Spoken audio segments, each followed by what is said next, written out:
तो बेटा हम लोग बात कर रहे थे आईयूपीएससी नोमेनक्लेचर की, और आईयूपीएससी नोमेनक्लेचर का ये मेरा चौथा लेक्चर है।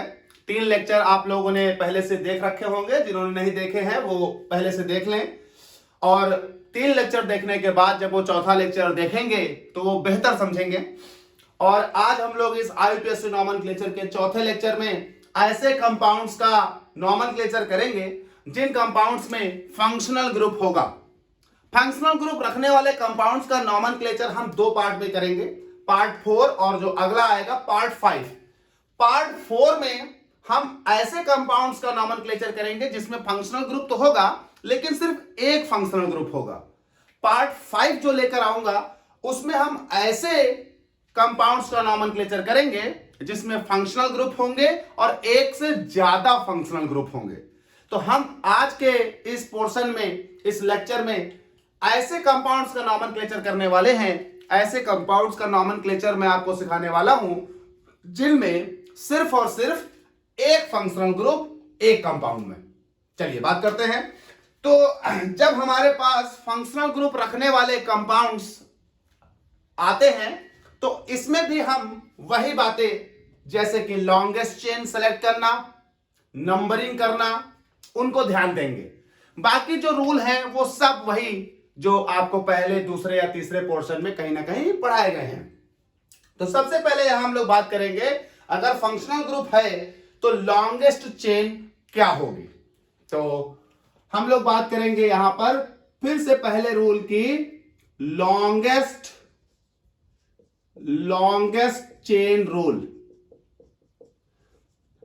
देखिए, जब आपके कंपाउंड में फंक्शनल ग्रुप हो तो फंक्शनल ग्रुप होने वाले कंपाउंड्स में लॉन्गेस्ट चेन चुनने का मतलब यह होगा कि आप ऐसी लॉन्गेस्ट कार्बन की चेन चुने। बेटा, आप ऐसी कार्बन की लॉन्गेस्ट चेन चुने जिसमें कार्बन ज्यादा से ज्यादा हो और साथ ही साथ फंक्शनल ग्रुप उस कार्बन की चेन में आना चाहिए। मान लीजिए कोई ऐसी कार्बन की चेन है जो भले ही कार्बन की संख्या बहुत ज्यादा रख रही है लेकिन उसमें हमारा फंक्शनल ग्रुप नहीं आ रहा, तो फिर वो मेरी लॉन्गेस्ट चेन नहीं होगी। हमें वो लॉन्गेस्ट चेन चुननी है जिसमें कार्बन ज्यादा से ज्यादा जितने हो सके और फंक्शनल ग्रुप उस लॉन्गेस्ट चेन यानी पेरेंट चेन में आ जाना चाहिए। फंक्शनल ग्रुप का उस पेरेंट चेन में आना कंपलसरी है, भले ही वो उस कंपाउंड की लॉन्गेस्ट चेन ना हो, पर फंक्शनल ग्रुप रखने वाली लॉन्गेस्ट चेन चुननी है हमको। एग्जाम्पल में आप देखें, बेहतर समझेंगे। मान लेते हैं कंपाउंड में आपके सामने लिखता हूं, जैसे ये हुआ। एक पहले मैं आपको सिंपल कंपाउंड लिखता हूं।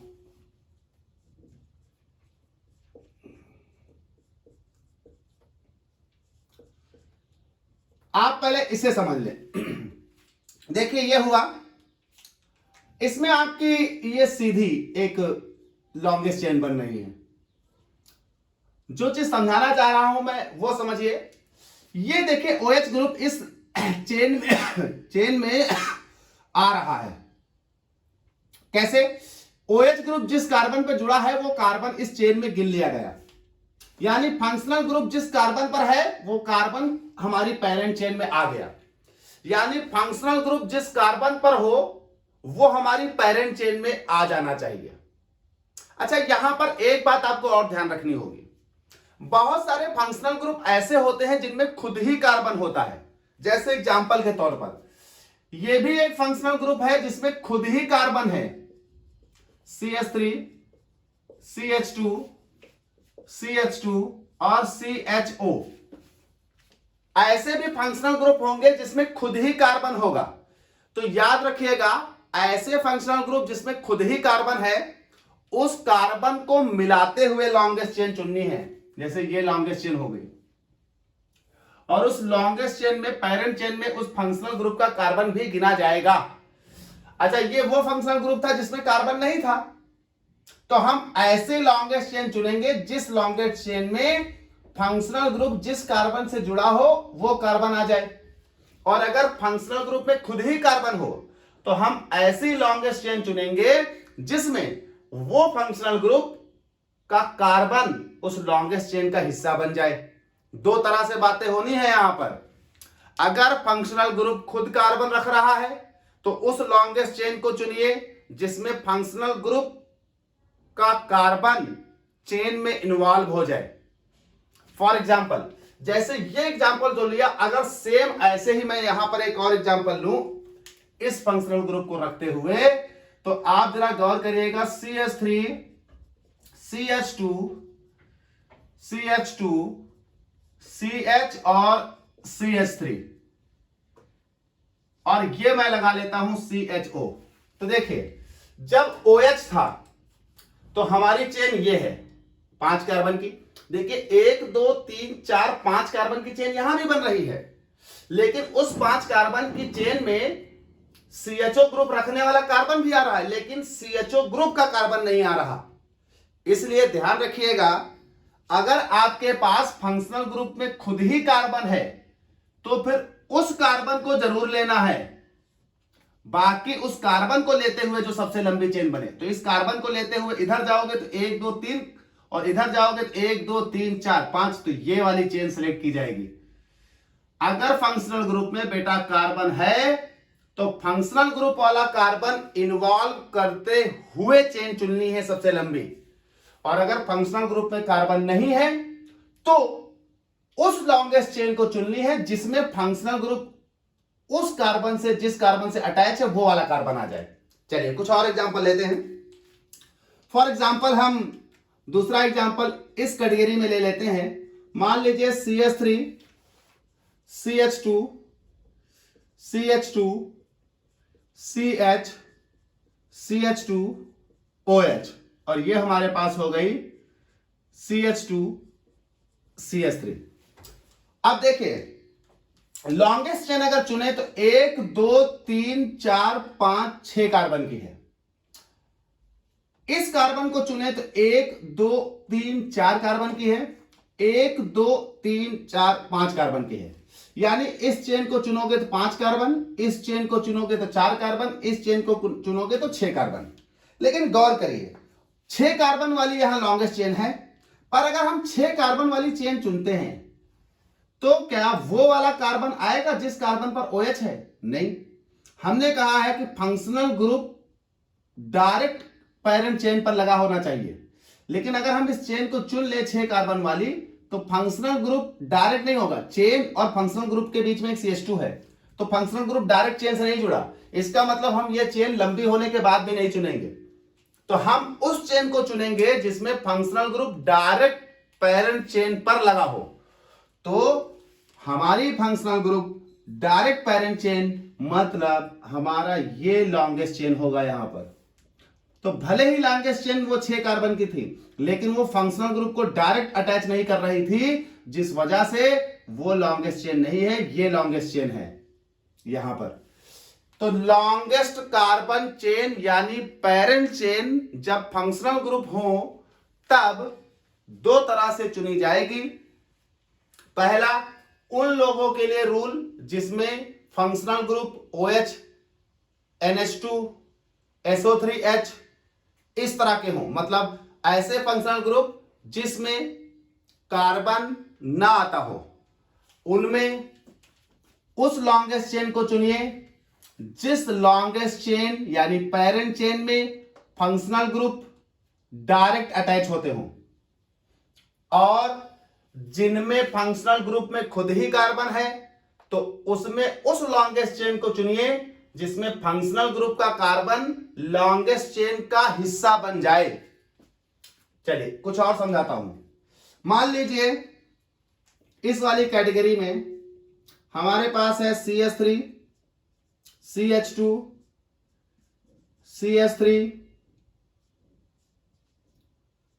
CH2 SO3H, ये हो गया CH2 CH2 CH3। अब देखिए यहां पर लॉन्गेस्ट चेन चुनने के लिए 1 2 3 4 5 6।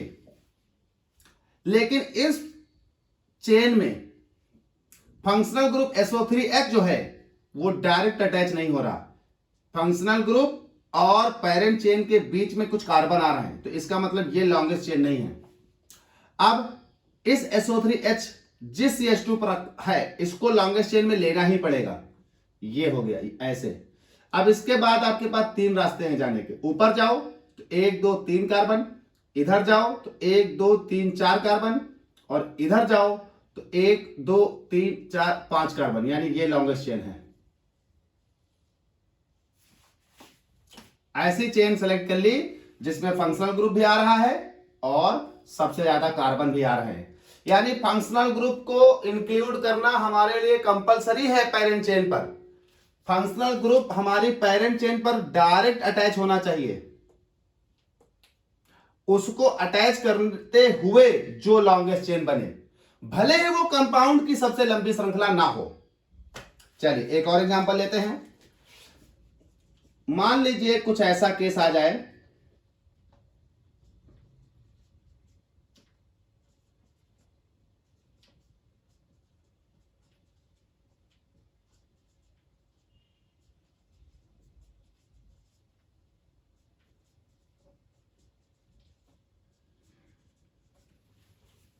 तो देखिए जिस कार्बन पर OH है, फंक्शनल ग्रुप है, वो तो हमें लेना ही पड़ेगा कार्बन, इसे तो इंक्लूड करना ही पड़ेगा।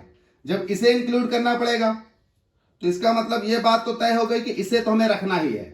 अब इसे रखने के बाद इधर जाएंगे तो 1 2 ये मिलेंगे बेटा, तो बेटा ये इतना ले लो, ये।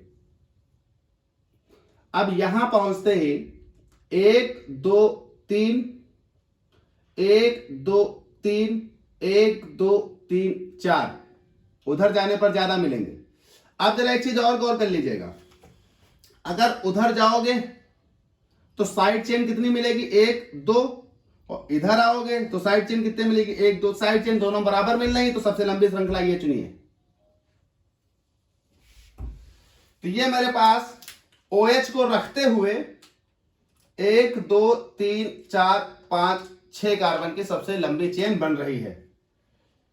1 2 3 4 5 कार्बन की चेन यहां बनती, 1 2 3 4 5 कार्बन की चेन यहां बनती, 1 2 3 4 5 कार्बन की चेन यहां बनती। इसलिए हमने 6 कार्बन की चेन ले ली। चलिए इस वाले लोगों को देखिए जिसमें ऑलरेडी फंक्शनल ग्रुप होता है। जिनमें खुद ही फंक्शनल ग्रुप होता है उसमें लॉन्गेस्ट चेन सेलेक्ट करने के लिए शर्त यह है कि फंक्शनल ग्रुप का कार्बन चेन में आना ही आना है। तो ये हो गया CH2, ये हो गया, मान लीजिए ये हो गया COOH, और ये हो गया CH, ये हो गया CH2, और ये हो गया CH3।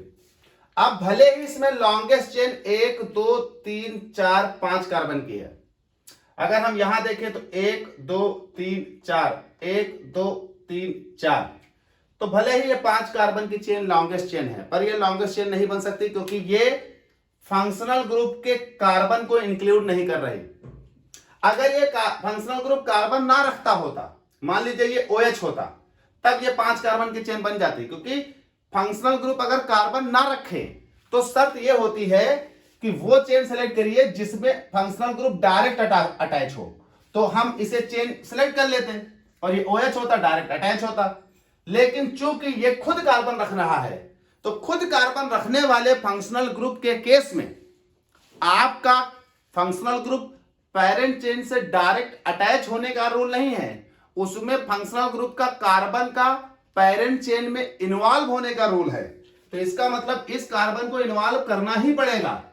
इसको इन्वॉल्व करते हुए जो भी लॉन्गेस्ट बने, तो इसको तो इन्वॉल्व करना ही है। तो ये हो गया 2 3 4, उधर जाओ 2 3 4, तो कोई भी सिलेक्ट कर ले। लेकिन अगर यहां OH होता, NH2 होता, SO3H होता, तो ये चेन बनती।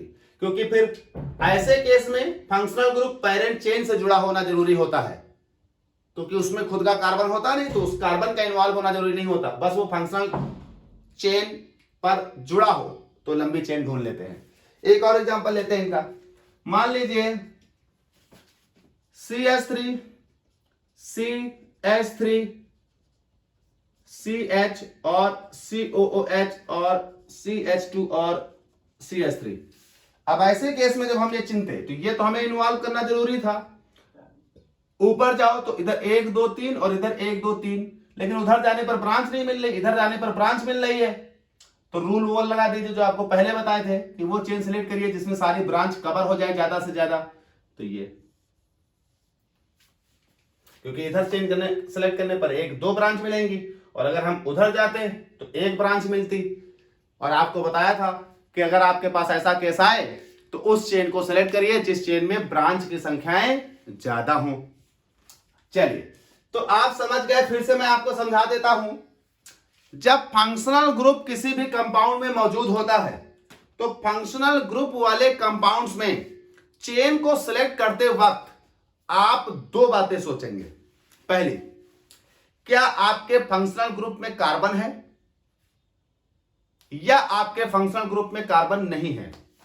फंक्शनल ग्रुप में अगर कार्बन है तो मान लीजिए आपके इस तरह के CHO COOH C double bond O CONH2 COX इस तरह के होंगे।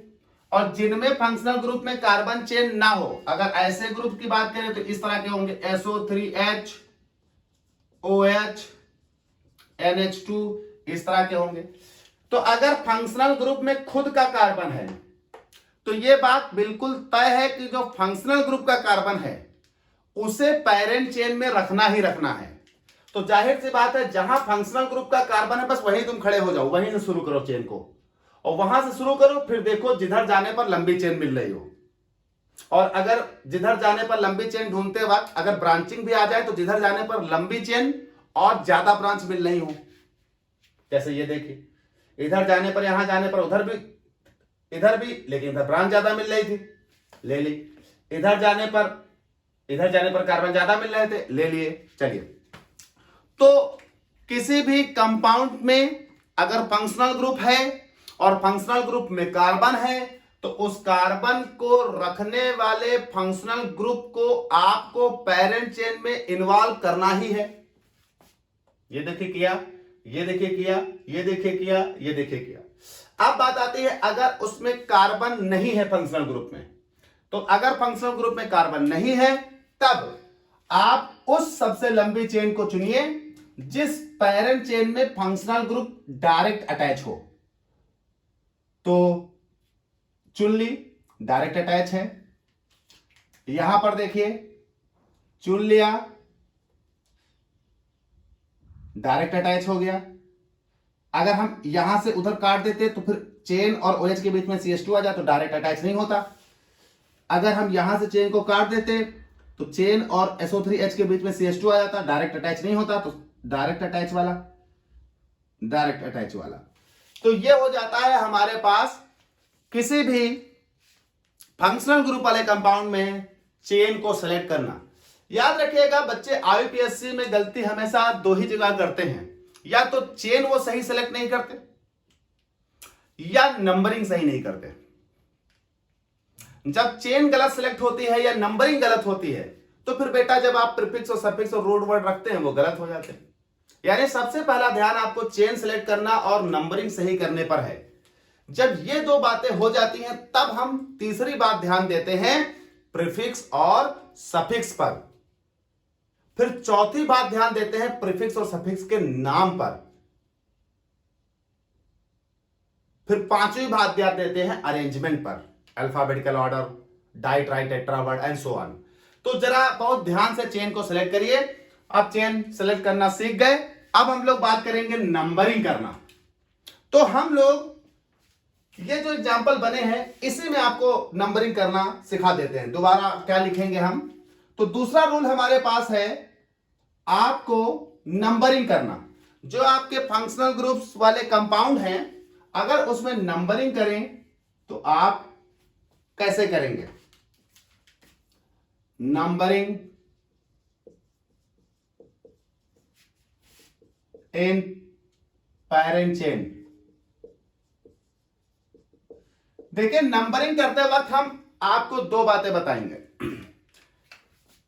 ऐसे फंक्शनल ग्रुप कंपाउंड जिनके फंक्शनल ग्रुप में कार्बन नहीं है उनकी नंबरिंग दूसरी तरह से की जाएगी।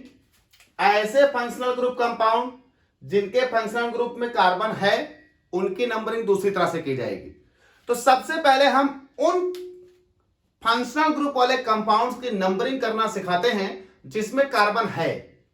देखिए, जिनमें कार्बन है उसमें नंबरिंग करने के लिए आपको कुछ सोचना ही नहीं है, क्योंकि आपने एक बात सुनी होगी। वो बात है, आपको एक बात याद होगी, अमिताभ बच्चन वाली पिक्चर का एक डायलॉग था। और वो डायलॉग कौन से पिक्चर में था? एक पिक्चर आई थी अमिताभ बच्चन की, कालिया, और उसमें एक डायलॉग था कि हम जहां खड़े हो जाते हैं लाइन वहीं से शुरू होती है। बेटा, ऐसे फंक्शनल ग्रुप जिसमें कार्बन हो वो बस उसी डायलॉग को याद रखिए। ये फंक्शनल ग्रुप कालिया हैं। ये जहां खड़े हो जाते हैं लाइन वहीं से शुरू होती है। मतलब ऐसे फंक्शनल ग्रुप जिनमें कार्बन पहले से ही मौजूद हो उन फंक्शनल ग्रुप को हम कालिया कहेंगे। वो जहां खड़े होंगे लाइन वहीं से होगी, नंबरिंग वहीं से शुरू होगी। तो आप भैया कालियों का नंबर करते हैं। देखो, इनमें इन्हीं को 1 देना पड़ेगा, क्योंकि जहां ये खड़े होते हैं नंबरिंग वहीं से शुरू होती है। तो ये 1, तो ये 2, तो ये 3, तो ये 4। बेटा ये 1, तो ये 2, तो ये 3, तो ये 4, तो 5। बेटा ये 1, तो ये 2, तो ये 3 और ये 4। बेटा ये 1, ये 2, ये 3 और ये 4। तो कोई दिक्कत ही नहीं। ऐसे कंपाउंड्स में, जिन कंपाउंड्स में ऐसा फंक्शनल ग्रुप हो जिस फंक्शनल ग्रुप में कार्बन खुद का हो, अगर ऐसे कंपाउंड में जिसमें खुद का कार्बन मौजूद हो फंक्शनल ग्रुप में, उसमें नंबरिंग में उस फंक्शनल ग्रुप वाले कार्बन को ही पहला नंबर दिया जाएगा। दे दिया। अब फिर जो आपने लॉन्गेस्ट चेन चुनी है तो भैया उधर ही चले जाइए। तो बात समझ गए? जिन फंक्शनल ग्रुप में अपना खुद का कार्बन होता है उन फंक्शनल ग्रुप में नंबरिंग देने के लिए जो फंक्शनल ग्रुप का कार्बन है वही पहला कार्बन बनेगा, वही फर्स्ट होगा। क्योंकि हम कहते हैं कि भैया ये कालिया है, ये जहां खड़े हो जाएंगे लाइन वहीं से शुरू होगी, नंबरिंग वहीं से शुरू होगी। चलिए अब बात करते हैं उन कंपाउंड्स की जिसमें वो फंक्शनल ग्रुप हैं जिनमें अपना खुद का कार्बन नहीं है। उसमें नंबरिंग करने के लिए हम वही अपने पुराने रूल इस्तेमाल करेंगे। हम नंबरिंग चेन में उस तरफ से करेंगे जिस तरफ से फंक्शनल ग्रुप को लोवेस्ट लोकेंट रूल मिले। मतलब फंक्शनल ग्रुप को लोवेस्ट लोकेंट मिले, मतलब कम से कम नंबर मिले। जैसे अगर इधर से नंबरिंग करें तो 1 और 2 पर फंक्शनल ग्रुप आ रहा है, इधर से करें तो 1, 2, 3, 4 पर फंक्शनल ग्रुप आ रहा है। तो अगर इधर से नंबरिंग करेंगे तो 1, 2, 3, 4, 5 पर आ रहा है, और इधर से करेंगे तो 1, 2, 3, 4 पर आ रहा है। तो लोएस्ट लोकेंट रूल के अनुसार इधर से इसका नंबर कम है तो ये नंबरिंग की जाएगी। इस वाले में आ जाओ 1, क्योंकि इधर से पहले नंबर पे ही मिल जाएगा OH को नंबर। इधर से आओगे देर में मिलेगा तो 1, 2, 3, 4, 5। इधर आ जाओ, इसमें अगर नंबर देते हैं तो 1, 2, 3, 4, 5। इसमें अगर नंबर देते हैं तो इधर से देंगे तो पहला, दूसरा, इधर से देंगे तो 1, 2, 3, 4, 5, 6, पांचवा नंबर मिल रहा है। तो 1, 2, 3, 4, 5, 6। समझ गए? जिन फंक्शनल ग्रुप में कार्बन नहीं है उसमें लोकेंट रूल के अनुसार और लोवेस्ट लोकेंट रूल के अनुसार नंबरिंग करेंगे। उधर से नंबरिंग करिए जिधर से फंक्शनल ग्रुप को छोटा नंबर मिले। लेकिन जिनमें ए भैया हाँ कालिया जहां खड़े हो जाएंगे लाइन वहीं से शुरू होगी, जहां खड़े थे वहीं से नंबरिंग हो गई। तो ये हो गई नंबरिंग। अब आपने चेन सेलेक्ट करना सीख लिया, नंबरिंग करना सीख लिया। अब हम लोग यहां पर दो तीन बातों का ध्यान और रखेंगे। पहला, अब आपके में फंक्शनल ग्रुप आ गया है। आईपीएससी नॉमेनक्लेचर पार्ट 1, पार्ट 2 और पार्ट 3 में अभी तक फंक्शनल ग्रुप नहीं आए थे। अब इस पार्ट 4 में हम फंक्शनल ग्रुप को इंट्रोड्यूस कर दिए हैं। तो अब आपके नॉमेनक्लेचर में फंक्शनल ग्रुप आ चुका है। फंक्शनल ग्रुप आ चुका है तो अब नॉमेनक्लेचर का मेथड और पैटर्न जरा समझिएगा। Prefix, root word, primary suffix और सेकेंडरी सफिक्स, इस ऑर्डर में नाम लिखा जाएगा। तो प्रीफिक्स साइड चेन के लिए हो जाएगा। प्रीफिक्स का नंबर बताते हैं, लोकेंट बताते हैं, तो हो जाएगा लोकेंट, फिर प्रीफिक्स, फिर रूट वर्ड, और रूट वर्ड के बाद होगा प्राइमरी सफिक्स, और प्राइमरी सफिक्स के बाद सेकेंडरी सफिक्स, क्योंकि अब फंक्शनल ग्रुप है सेकेंडरी सफिक्स लगेगा। सेकेंडरी सफिक्स जहां पर होगा उस सेकेंडरी सफिक्स का नंबर बताना पड़ेगा, मतलब फंक्शनल ग्रुप का नंबर बताना पड़ेगा कि फंक्शनल ग्रुप कहां है। जैसे इसमें फंक्शनल ग्रुप दूसरे नंबर पर है तो सेकेंडरी सफिक्स तो OH हो गया। OH के लिए सफिक्स वर्ड होता है ऑल, लेकिन किस पोजीशन पर है, टू, तो टू ऑल। सेकेंडरी सफिक्स का हमेशा नंबर बताना पड़ता है। ठीक, साथ ही साथ एक बात और याद रखिएगा, आपको एक रूल पढ़ाया था मैंने, बेसिक रूल के दौरान भी ये बात बताई थी। सेकेंडरी सफिक्स जब भी आप जोड़ेंगे तो ये मत सोचिएगा कि प्राइमरी सफिक्स लगेगा नहीं। प्राइमरी सफिक्स तो बॉन्ड के लिए लगता है, बॉन्ड के लिए तो सफिक्स लगेगा ही, लेकिन जब भी प्राइमरी सफिक्स आप लगाएंगे, कहां लिखे, यहां लिख रहा हूं, जब भी बॉन्ड के लिए लगाएंगे, जैसे आपने प्राइमरी सफिक्स एन लगाया या इन लगाया या आइन लगाया, तो जब भी प्राइमरी सफिक्स के बाद सेकेंडरी सफिक्स को जोड़ोगे तो हमेशा प्राइमरी सफिक्स का ये वाला ई हटाकर जोड़ना होगा सेकेंडरी सफिक्स को, इसको हटा देना, उसके बाद इसमें सेकेंडरी सफिक्स का नाम जोड़ना।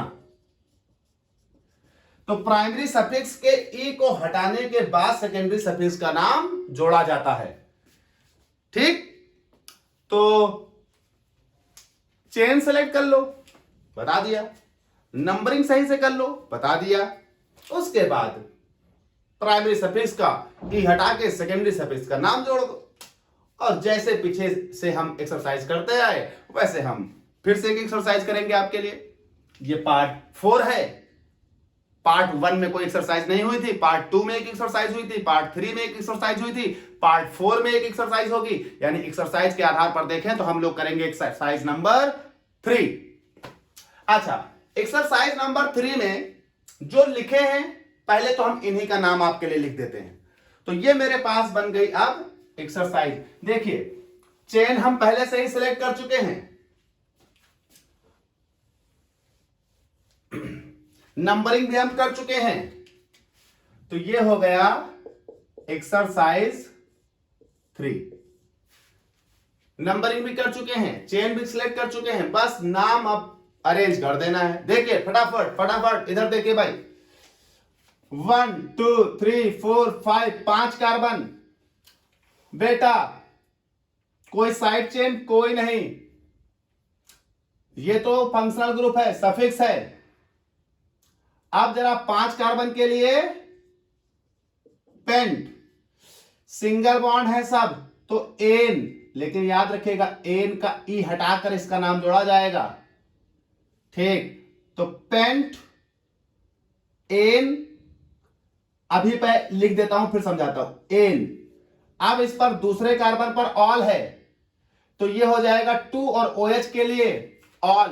मैंने आपको पार्ट 1 में एक टेबल लिख कर दी थी, प्रायोरिटी टेबल, जिसमें हर फंक्शनल ग्रुप का एक सफिक्स नाम और एक प्रीफिक्स नाम था। आपसे हमने कहा था याद कर लीजिएगा, पार्ट 1 में जाइएगा, टेबल है, वहां सफिक्स और प्रीफिक्स नाम याद रखिए, याद करिए।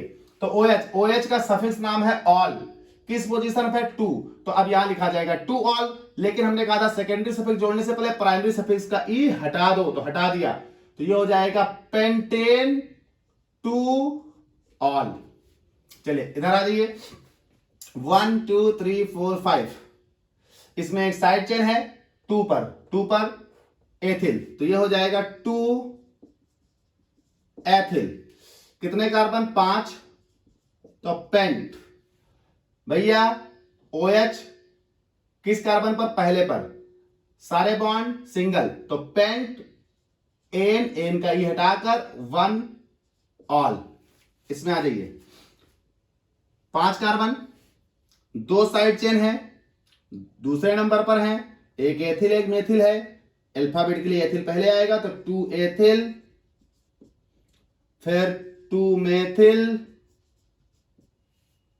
5 कार्बन, तो पेंट, सब सिंगल बॉन्ड, तो एन ई हटा दिया पहले पर, SO3H।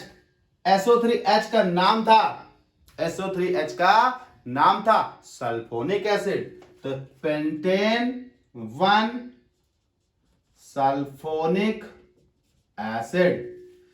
चलिए 1 2 3 4 5 6 नंबरिंग पहले से ही हो चुकी।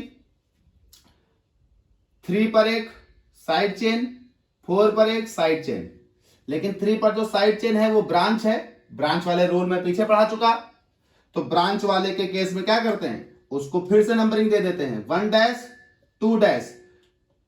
याद होगा, रूल पीछे पढ़ा चुका हूं, देखिए पार्ट 1 पार्ट 2 पार्ट 3 में बहुत जगह ये पढ़ाया है।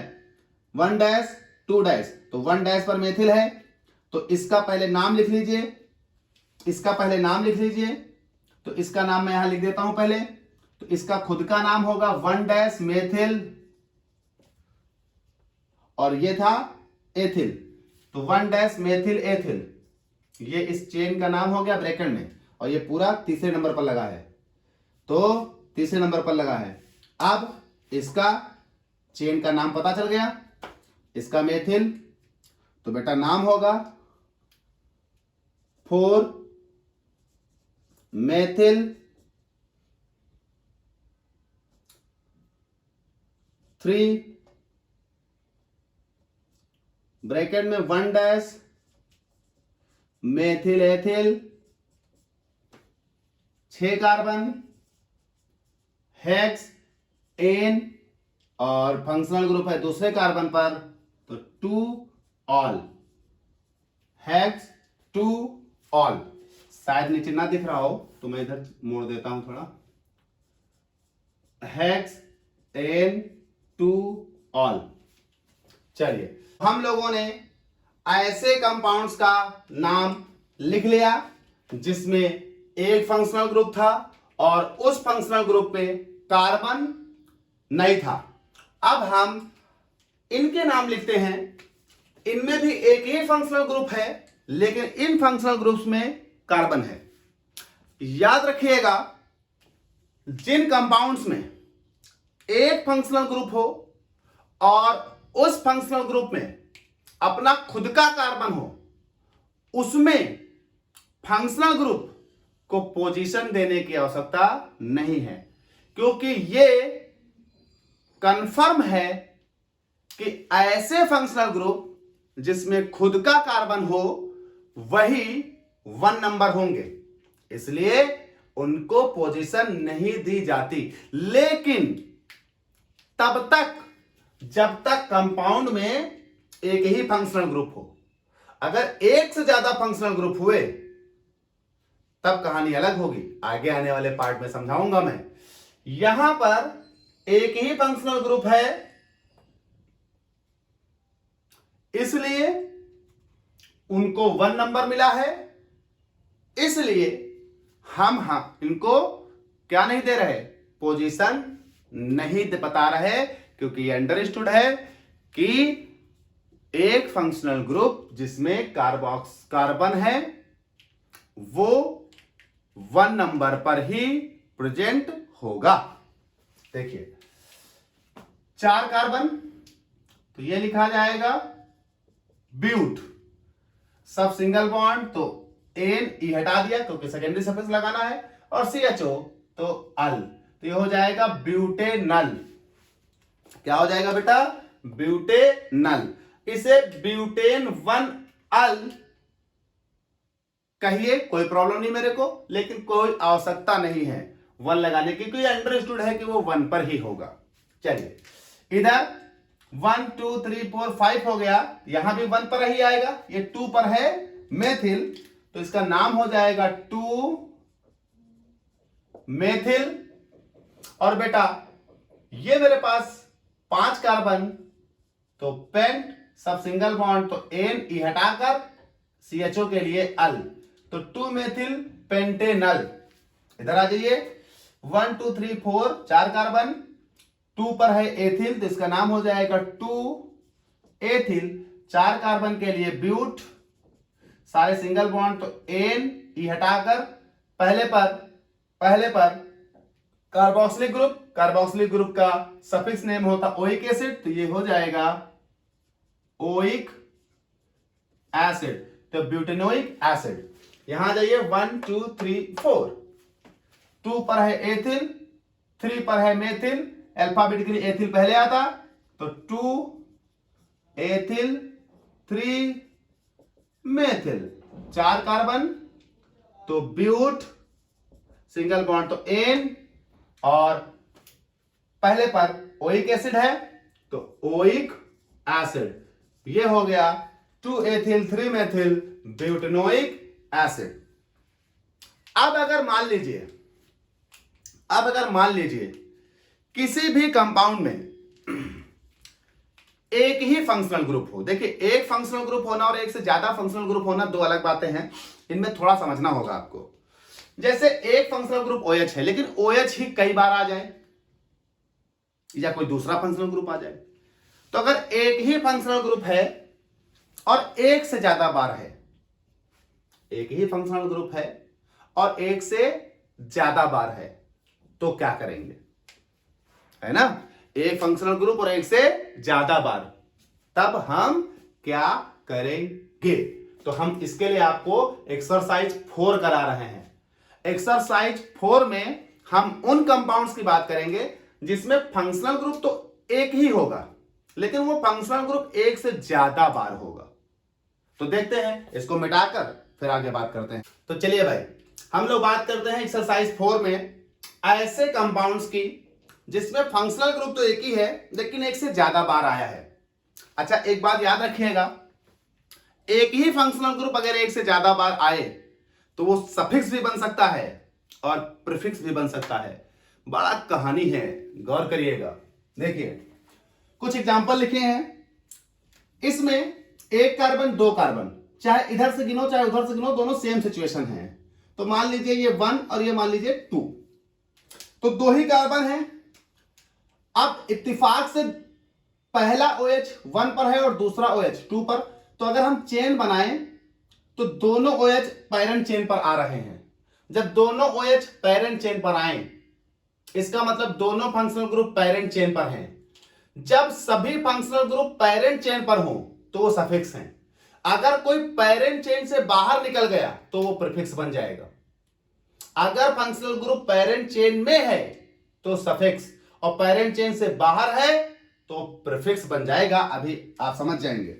तो ये दोनों हमारे पैरेंट चेन पर है, तो इसका नाम हो गया 2 कार्बन के लिए एथ, सिंगल बॉन्ड के लिए एन, और बेटा 1 और 2 दोनों पर OH, तो इसका नाम हो जाएगा 1,2 डाइऑल।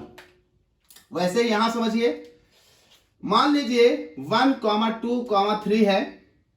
अब 1 2 3 ये चेन बनाओ पैरेंट, और इस पैरेंट पर ये तीनों आ रहे हैं, तो इसका नाम हो जाएगा 3 carbon prop, single bond ane, 1 2 3, यानी 1 2 3 ट्राइऑल। लेकिन अब यही बात यहां समझिए, इस कंपाउंड में 1 2 3 4 की चेन, तो ये दोनों OH मिल रहे हैं, वो छूटा जा रहा है। 1 2 3 4 5 की चेन, तो ये वाला OH और वो वाला OH मिल रहा है, ये OH छूट रहा है, यानी एक OH अब इसमें पैरेंट चेन से बाहर जाएगा। अब जाहिर सी बात है, जब एक OH पैरेंट चेन से बाहर जा रहा है तो उस वाली चेन को सिलेक्ट करिए जिसमें कार्बन ज्यादा हो, तो इस वाली चेन को सिलेक्ट किया। नंबरिंग 1 2 3 1 2 3 सेम आ रही है, 1 2 3 4 और 5। अब जरा गौर करिएगा, ये हो गया 5। अब जब हम इस चेन को चुनते हैं तो ये बाहर चला गया भाई, ये तो OH हमारी चेन में आया नहीं, क्योंकि OH और चेन के बीच में एक CH2 का अंतर है, तो ये अब साइड चेन बन गया।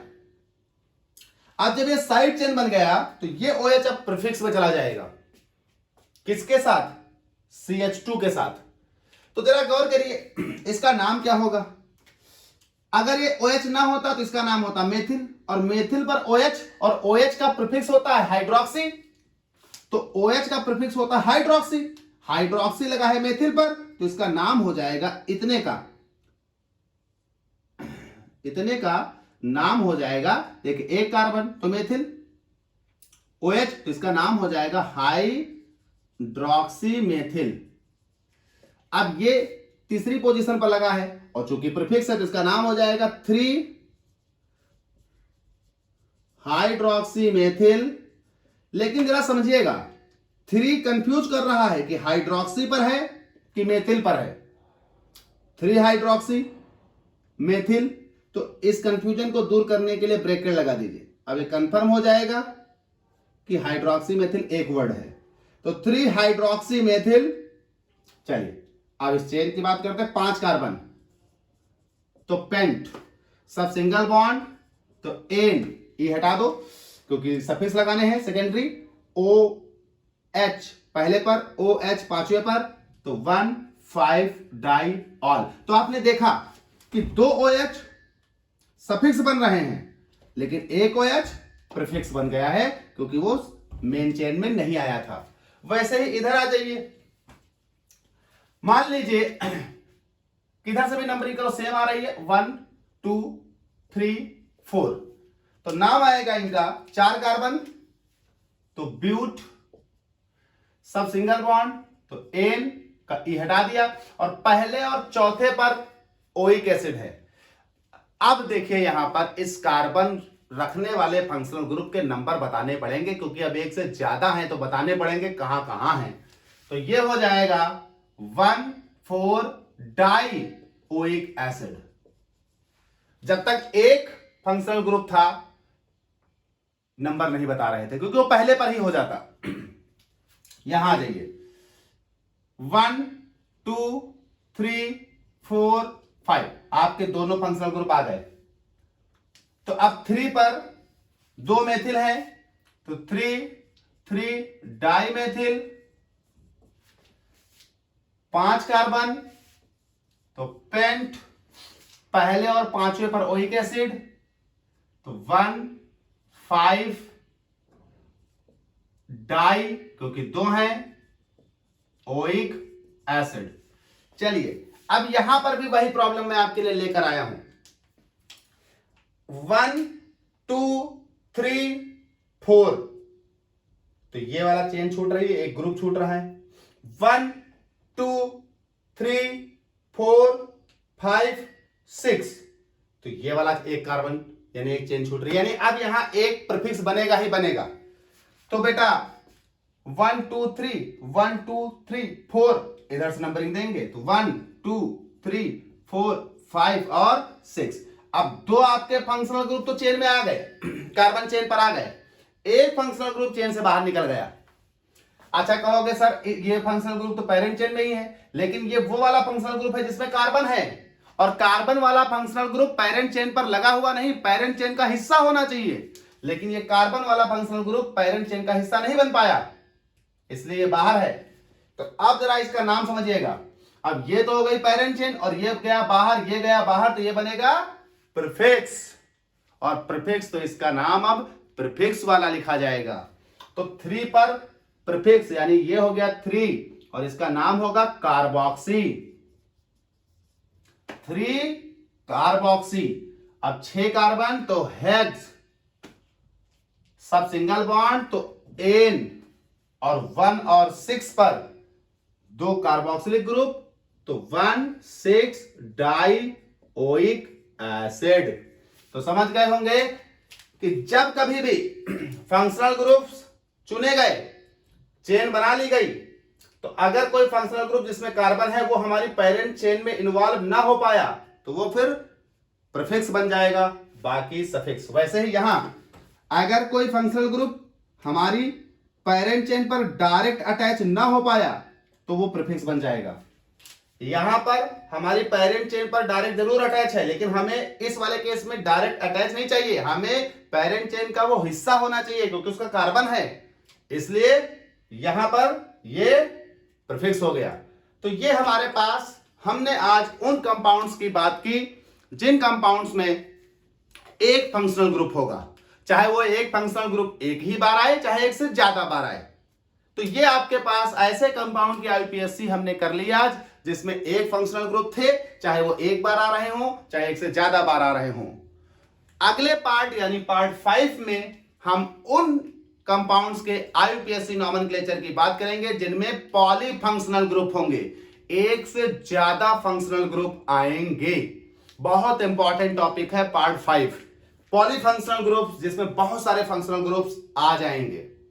अच्छा, एक चीज और ध्यान रखिएगा, हम अभी तक उन फंक्शनल ग्रुप्स को इन्वॉल्व नहीं कर रहे जो कार्बन चेन के बीच में आते हैं, मतलब बाईवैलेंट फंक्शनल ग्रुप हो। हम उन फंक्शनल ग्रुप को इन्वॉल्व कर रहे हैं जो मोनोवैलेंट हैं।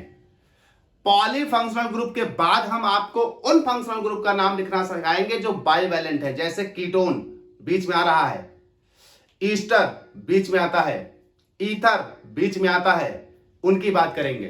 तो बेटा IUPAC nomenclature step by step पढ़ा रहा हूं, बहुत इंपॉर्टेंट टॉपिक है आप सभी लोगों के लिए, ध्यान से पढ़िएगा। और बेटा आप लोग लाइक कर दिया करें, सब्सक्राइब कर दें चैनल को जितने लोग देख रहे हैं, और ज्यादा से ज्यादा लोगों को बेटा शेयर कर दें ताकि हमको भी अच्छा लगे कि हाँ कम से कम मैं पढ़ा रहा हूं और आप लोग अच्छे से उसको पढ़ रहे हैं और कुछ सीख रहे हैं। हमारा भी मनोबल बढ़ता है और हम और ज्यादा बेहतर आपको पढ़ाने की कोशिश करेंगे। तो